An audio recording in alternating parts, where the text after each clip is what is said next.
Secretary of State Condoleezza Rice arrives in France today, then heads to Georgia for urgent talks on resolving the crisis between Russia and Georgia.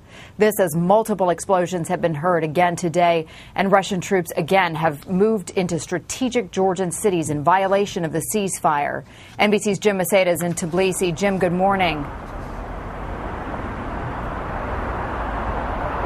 Hi, Natalie. Well, with Russian forces showing no real signs of pulling back, the U.S. has launched its own diplomatic and humanitarian missions, showing Moscow that it means business in Georgia, too. Russian troops on the move deep inside Georgian territory. Today, the Georgian government confirmed that more Russian forces had entered the strategic town of Gori, occupied on Wednesday.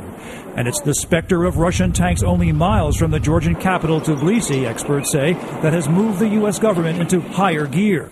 President Bush postponing his vacation in Crawford, Texas, to monitor the tense situation, including the increasing show of force by Russian troops.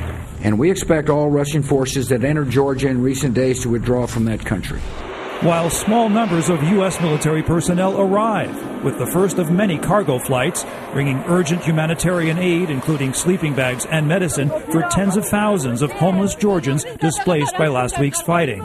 Increasing the diplomatic pressure, U.S. Secretary of State Condoleezza Rice is on her way to Georgia, meeting in France today with French President Nicolas Sarkozy, who negotiated the ceasefire. Before leaving Washington, Rice laid down clear diplomatic battle lines. I really do believe that the Russians understand that that pushing the envelope here would have significant consequences.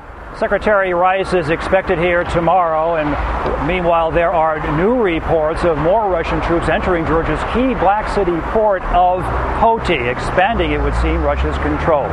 Natalie? NBC's Jim Maceda in Tbilisi with the latest. Thank you, Jim.